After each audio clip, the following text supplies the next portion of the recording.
Hello नमस्कार मेरे प्यारे साथियों, मैं अमित एक बार फिर से आपका अपने यूट्यूब चैनल GRT क्लासेस में स्वागत करता हूं।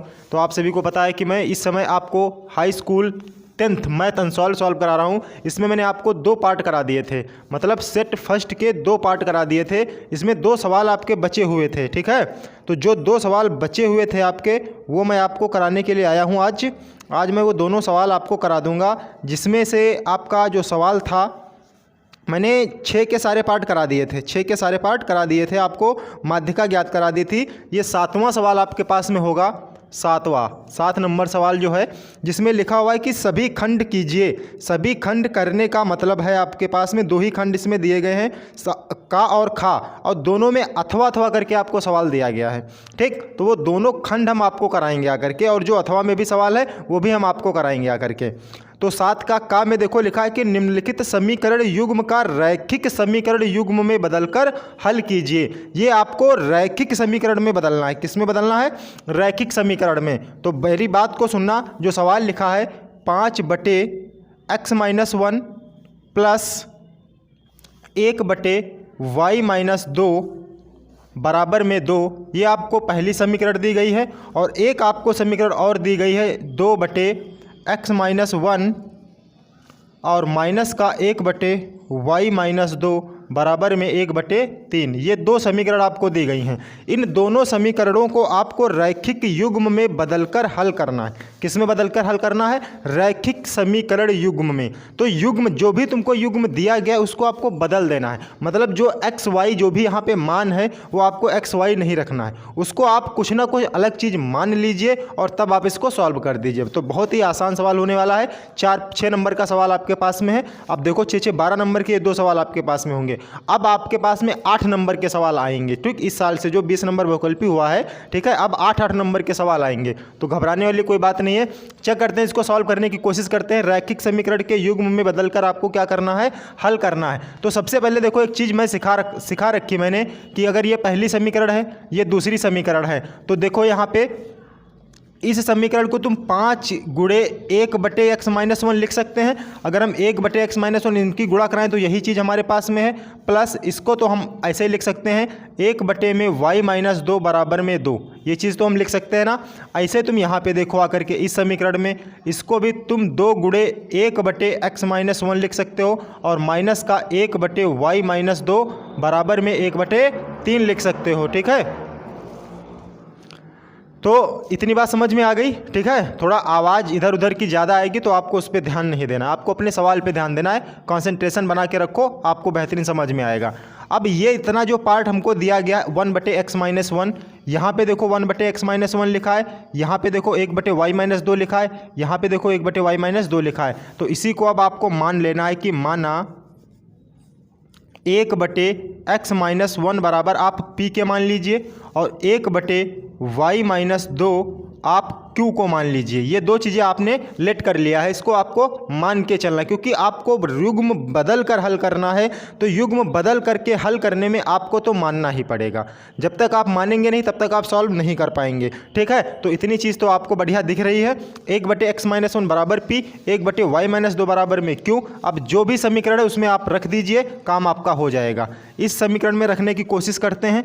तो 5 गुणे 1/x-1 की जगह पे मुझे p मैंने माना है तो p लिखेंगे, प्लस 1/y-2 की जगह पे मैंने q माना है तो इसको हम q मानेंगे, बराबर में 2 लिखा हुआ है। अब देखो 5p प्लस q बराबर में 2, ये समीकरण बन गई। यहाँ से ऐसे थोड़ा काम यहाँ कर लेते हैं। तो 2 गुणे 1/x-1 की जगह पे मैंने p माना है तो इसको p लिखेंगे, माइनस 1/y-2 को q माना है तो इसको q लिखेंगे, बराबर में 1/3। तो ये हो गया 2p माइनस का q बराबर में 1/3। इतनी बात किस किस को समझ में आ गई है? जिसको ये बात मेरी समझ में आ गई है वो बताएगा, ठीक है। अब देखो तुम्हारे लिए इधर जो 3 लिखा है इसको गायब कर दो, इसको इससे गुणा करा दो। तो 3 दूना 6p माइनस का 3q और बराबर में 1। ये हो गई समीकरण नंबर, इसको मान लो समीकरण नंबर 3 और इसको मान लो समीकरण नंबर 4। अब जो भी काम हम करेंगे समीकरण 3 और 4 से करेंगे। तुम्हें देखना यह है कि यहाँ पे 3q लिखा है, यहाँ पे खाली q लिखा हुआ है। तो समीकरण 3 को यहाँ पे कैसे लिखोगे? समीकरण 3 को ये समीकरण 3 को इसके गुणांक से आपको गुणा करा देनी है, मतलब 3 से गुणा करा देनी है। 3 से गुणा करने पर, 3 से गुणा करने पर आप 3 से गुणा कर दीजिए इस समीकरण को, तो 5p प्लस q, इसको इधर 3 से गुणा होगी और बराबर में 2 गुणे 3 इधर होगा। दोनों पक्षों में गुणा होती है, ये तुम्हें ध्यान रखना है। तो 3 पचे 15p हो जाएगा प्लस 3q हो जाएगा, बराबर में 2 तियाँ 6 हो जाएगा। अब समीकरण ये 4 उसको माने तो इसको समीकरण नंबर 5 मान लो। समीकरण 5 और 4 को हल कर देते हैं, चाहे आप प्रतिस्थापन विधि से हल कीजिए और चाहे आप विलोपन विधि से हल कीजिए, ठीक है। तो अब देखो यहाँ पे लिख लेते हैं आकर के, समीकरण 5 और 4 को साथ में लेते हैं, तो यही हम लिखे ले रहे हैं। 15p प्लस का 3q और बराबर में 3 दूना 6 हुआ था, तो 6, इसको सॉल्व कर दो तो ये देखो कट जाएगा, जोड़ेंगे इसको तो 15 6 21 हो जाएगा। 21p बराबर में 6 और 1 कितना हो जाएगा 7, तो p का मान यहाँ से निकालेंगे तो 7/21 आ जाएगा। 7 कम 7 21, तो p की वैल्यू आपके पास में 1/3 आ जाएगी।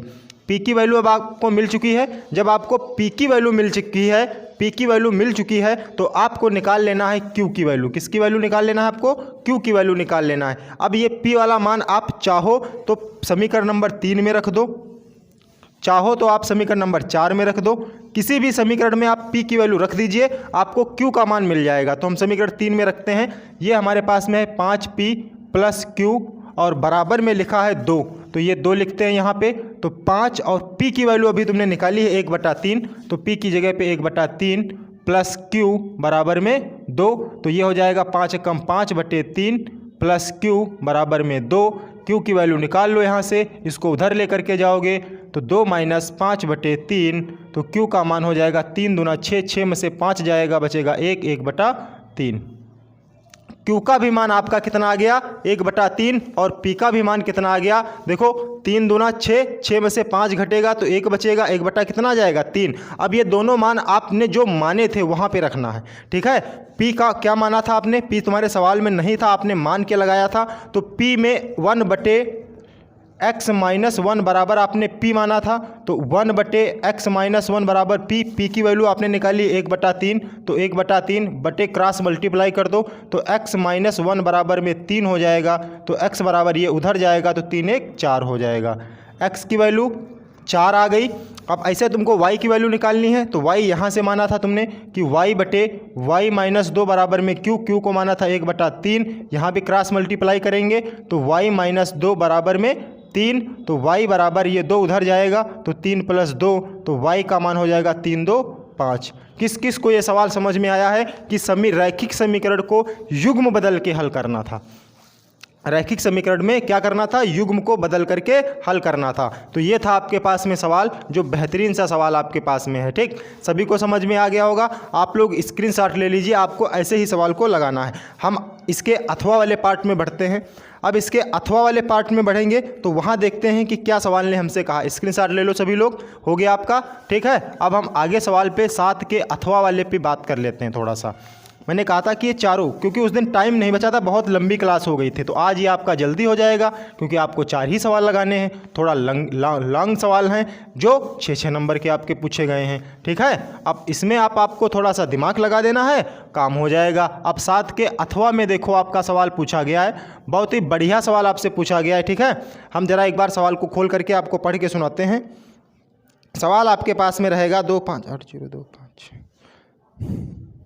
सवाल आपके पास में है कि एक नाव की, देखो क्या सवाल है, एक नाव की शांत जल में चाल 4 किलोमीटर प्रति घंटा है धारा की दिशा में। पहले अच्छा नाव वाला है, एक चीज़ मैं तुम्हें समझा देता हूँ, एक चीज़ समझो।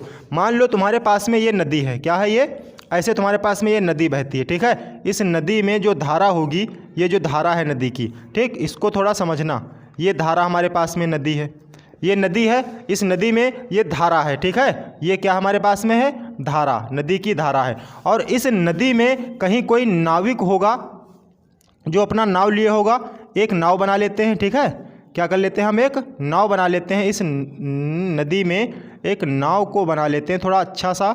ये मैंने एक नाव बना दी, ठीक है। और इस नाव पे एक व्यक्ति को बैठा देते हैं, एक व्यक्ति को मैंने बिठा दिया है इस नाव पे, ठीक है। अब ये नाव जो व्यक्ति है ये अपना खिपचे से जो भी चलाएगा नाव को, ठीक, तो ये बन गया आपके पास में एक नाव और ये बन गई एक धारा। इस सवाल को थोड़ा सा समझ लेना, ठीक है। कभी भी तुमको भविष्य में नाव वाले सवाल आएंगे तो आज के बाद तुम भूलना मत, ठीक। दो चीज़ें होती हैं, एक तो नाव है और एक तुम्हारे पास में धारा है, ठीक है।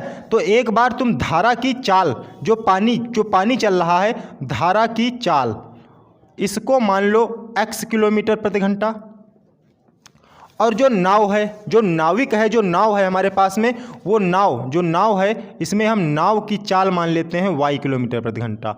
नाव की चाल बराबर y किलोमीटर प्रति घंटा। ये ज़िंदगी में भूलना मत। अब ध्यान दो, ये पानी इधर से इधर की ओर बह रहा, ऐसे बह रहा है, मतलब जिधर धारा जा रही है उधर ही हमारी नाव जा रही है। दोनों की दिशाएं एक जैसी हैं, दोनों की दिशाएं एक जैसी हैं, इधर ही नाव आ रही है और इधर ही हमारे पास में धारा है, तो दोनों की चालें जो होती हैं वो जुड़ जाती हैं। इतनी याद रखना है तुमको। तब वहाँ पर तुम्हारे पास में जो धारा की चाल होगी और जो नाव की चाल होगी वो दोनों क्या होंगी, जुड़ जाएंगी, जब हम धारा की दिशा में चाल निकालेंगे। धारा की दिशा में चाल, धारा की दिशा में जब चाल निकालते हैं तो धारा की चाल और नाव की चाल दोनों चालें जुड़ जाती हैं, जुड़ करके बन जाएगा x + y किलोमीटर प्रति घंटा। कभी भूलना मत, पहली बात। दूसरी बात, अब एक बार में तुमको पता है धारा तो इधर ही बहेगी, धारा की दिशा तो डायरेक्शन चेंज नहीं करोगे, नाव को चेंज कर दोगे, नाव को इधर से इधर की ओर ले जाना है, धारा के विपरीत दिशा में, ठीक है। तो यहाँ पर क्या लिखोगे, धारा की विपरीत दिशा में चाल, धारा की विपरीत दिशा में चाल, विपरीत दिशा में चाल। अब सोचो, धारा इधर आ रही है और नाव ऊपर जा रही है, तो दोनों की चालें घट जाएंगी, x - y किलोमीटर प्रति घंटा।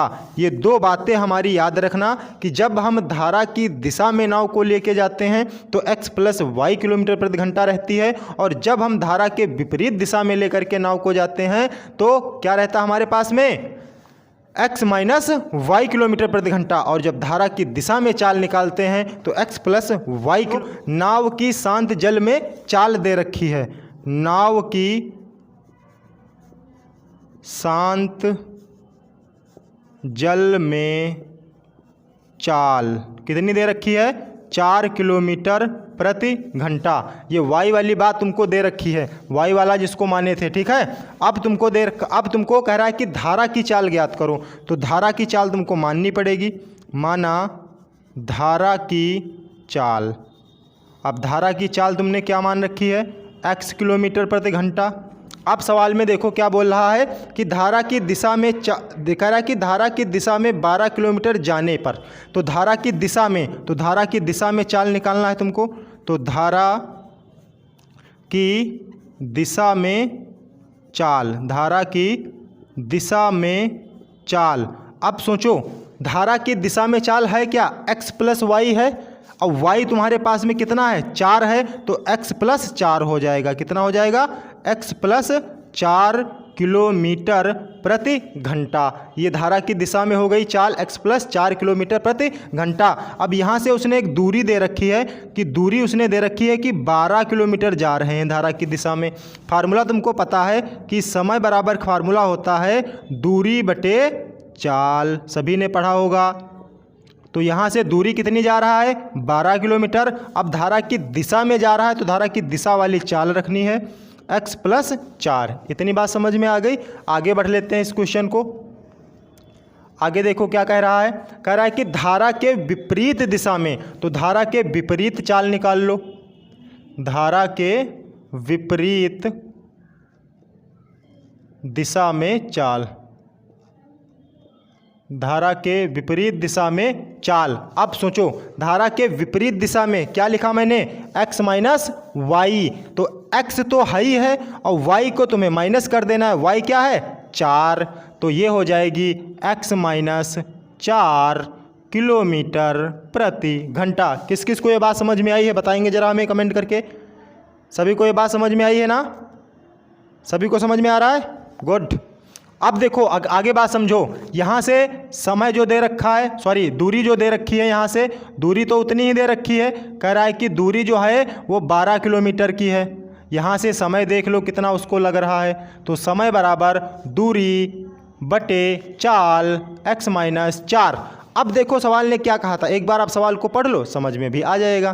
कह रहा था कि हम जब धारा की दिशा में 12 किलोमीटर जाते हैं तथा धारा के विपरीत दिशा में जब हम 12 किलोमीटर आते हैं, यह है धारा की दिशा और यह है धारा की विपरीत दिशा। जब धारा की दिशा में वो जा रहा है 12 किलोमीटर और जब धारा के विपरीत दिशा में वो जा रहा है 12 किलोमीटर, तो जब विपरीत जाता है तब उसको 8 घंटे अधिक लग जाते हैं। ठीक है, तो अब यहाँ से देखो, यहाँ समय ये दिया गया है, यहाँ समय ये दिया, ये धारा की दिशा में समय निकल के आया है। तो धारा की दिशा में अकॉर्डिंग टू क्वेश्चन, यहाँ पे लिख लेना प्रश्नानुसार धारा की दिशा में समय ये है 12 बटे x प्लस 4 बराबर धारा की विपरीत दिशा में जब वो आता है 12 बटे x माइनस 4, तब उसको 8 घंटे अधिक लगते हैं। बस इतना क्वेश्चन ने कहा था। अब तुमको ये समीकरण बन गई है, इसको इधर उठा के ले आओ। तो 12 बटे x प्लस 4 माइनस 12 बटे x minus 4 equal to 8। 12 common मिल जाएगा आपको, ऊपर बन जाएगा 1 बटे x प्लस 4 माइनस 1 बटे x माइनस 4 बराबर में 8। 4 से इसको काट दो, 4 तियाँ 12, 4 दूनी 8। तो ये 3 जो गुणे में इसके बटे में आ जाएगा। इनकी गुणा करा दो, इनकी गुणा करा दो। इनसे इनकी जब गुणा कराएंगे तो x माइनस 4 होगा, इससे इसकी जब गुणा कराएंगे तो माइनस का x और चिन्ह बदल जाएगा तो माइनस का 4 हो जाएगा, बटे में x plus 4 x minus 4 a plus b a minus b a square minus b square बराबर में 2 बटे 3 आ जाएगा इसके बटे में। यहाँ से x ख़त्म हो जाएगा, ये 4 माइनस का 8 बना लेगा, बटे में x स्क्वायर माइनस 16 बराबर में 2 बटे 3 बना लेगा। ठीक है, अब थोड़ा और कोशिश करो। ये x स्क्वायर माइनस 16 इधर जाएगा तो इस 2 से इसको काट दें, कोई दिक्कत। और इस 4 से इस 3 की गुणा कराएंगे तो 12 हो जाएगा, यहाँ लिखे दे रहे हैं। तो x स्क्वायर माइनस 16 की 1 यहाँ 1 बचा, इससे इसकी गुणा होगी तो x स्क्वायर माइनस 16 बचेगा बराबर इस 4 से इस 3 की गुणा कराएंगे तो माइनस का 12 बचेगा, क्योंकि इसके आगे माइनस लगा हुआ है। तो x स्क्वायर बराबर में माइनस का 12 ये उधर जाएगा तो प्लस का 16 होगा। तो x स्क्वायर बराबर 16 में से 12 जाएगा तो 4 बचेगा, वर्गमूल ले लेंगे तो 2 आ जाएगा। और यही मुझे x निकालना था कि x क्या होगी हमारे पास में।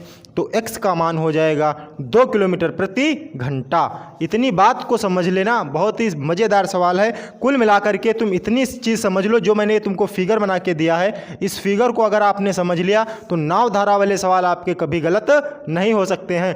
धारा की दिशा में चाल क्या होती है, धारा के विपरीत दिशा में चाल क्या होती है, जब हम धारा की दिशा में जाते हैं तब क्या फ़र्क पड़ता है, जब धारा के विपरीत दिशा में आते हैं तब क्या फ़र्क पड़ता है। अब अगला सवाल समझो इसी के, जो अथवा में अब 7 हो गया, अब तुम्हारे पास में 8 वाला पार्ट आएगा, उसको समझ लो क्या होगा तुम्हारे पास में।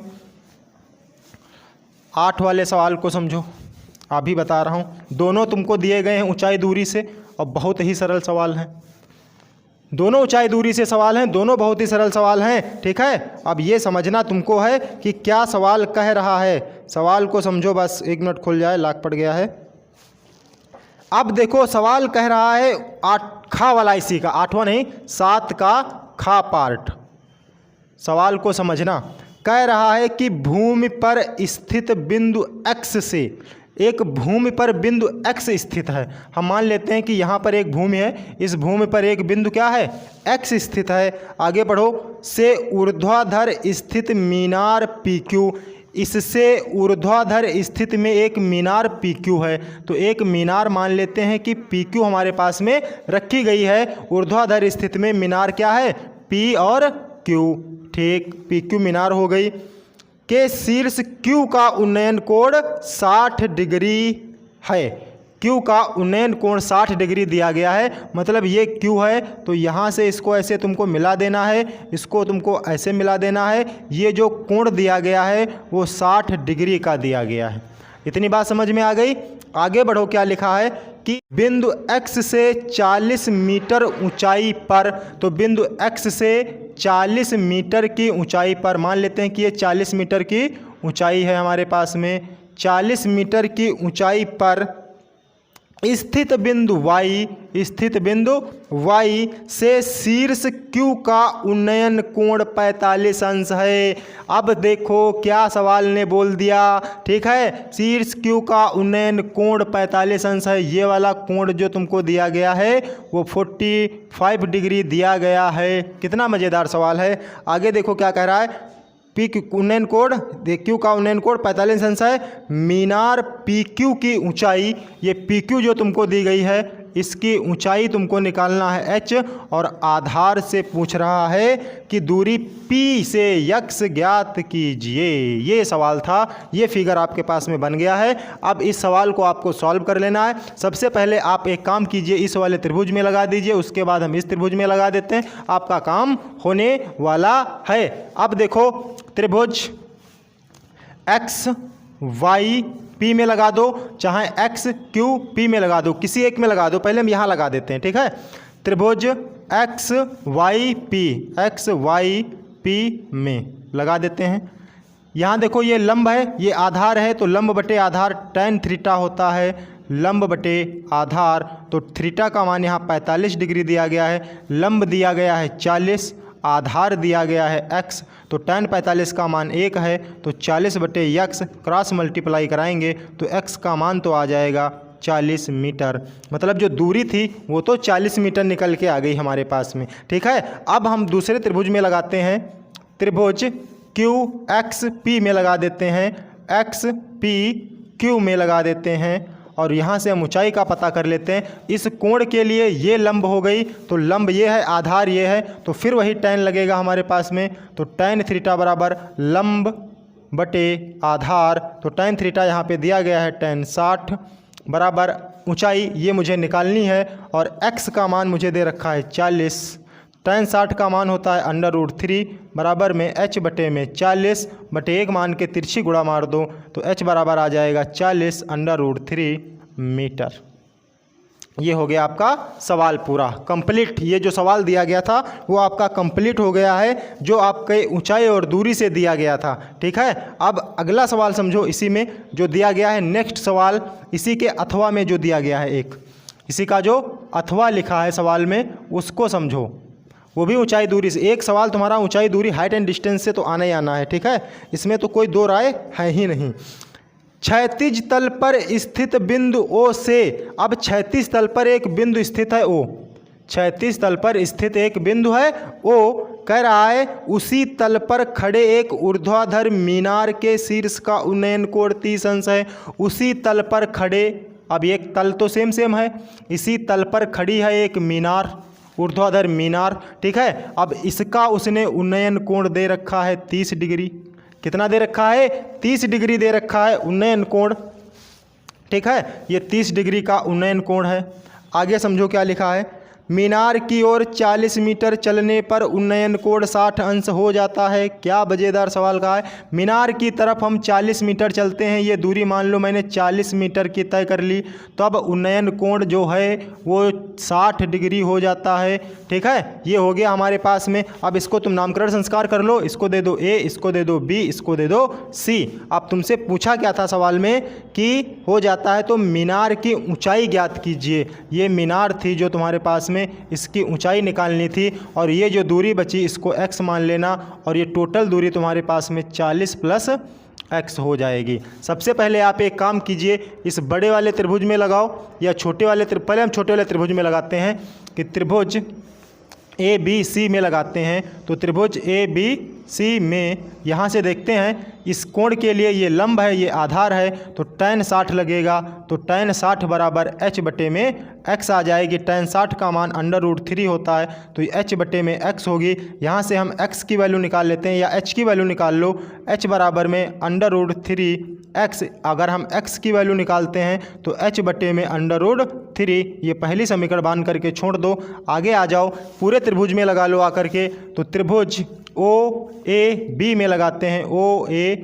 बी में इस पूरे त्रिभुज में हम लगाएंगे, तो इस थीटा के लिए ये लंब है, ये पूरी आधार है, तो tan 30 लगेगा, और tan 30 बराबर लंब है h, आधार है 40 प्लस x, 33 का मान 1/√3 बराबर में h बटे में 40 प्लस x, तो 40 प्लस x क्रॉस मल्टीप्लाई कराओगे तो √3h बराबर में 40 प्लस x। हमको h की वैल्यू निकालनी है, ये जो h दिया गया है, तो √3h बराबर में 40 प्लस x का मान हम निकाल चुके हैं h बटे √3। ठीक है, अब ये h बटे √3 को इधर उठा लाओ तो ये हो गया √3h माइनस में h बटे √3 बराबर में 40। ठीक है, इसके नीचे एक मान लो, इनकी गुणा कराओगे तो 3 हो जाएगा, 3h में से h जाएगा, जो ये 2h बचेगा बटे में √3 बराबर में 40 होगा। इस 2 से इसको काट देंगे तो 20 होगा। यहाँ से जब हम h की वैल्यू निकालेंगे तो 20√3 मीटर ये हो जाएगी मीनार की ऊंचाई। किस किस को ये सवाल समझ में आ गया है? ये आपका पूरा सेट कंप्लीट हो गया 3 क्लासों में। मैंने 3 क्लासें आपको दी हैं, इन तीनों क्लासों में आपका पूरा सेट कंप्लीट हो गया है। अब जिस जिस को ये चीज़ समझ में आ गई है तो बहुत ही बढ़िया है, आप लोग इसी तरीके से पढ़ाई करते रहें। हम आपको जितने 7 सेट मैथ के दिए गए हैं वो करा देंगे, बायो भी करा रहे हैं हम और भौतिक विज्ञान भी करा रहे हैं। बची है आपकी केमिस्ट्री, और वो भी आपको एक ही दिन में 2-3 घंटे की क्लास में 7 सेट की एक ही घंटे में उसको निपटा देना है। ठीक, तो मज़ा अगर आ रहा है तो आप लोग हमारे क्लास को लाइक करेंगे, शेयर करेंगे और सब चैनल पर अगर नए हैं तो सब्सक्राइब करेंगे। धन्यवाद।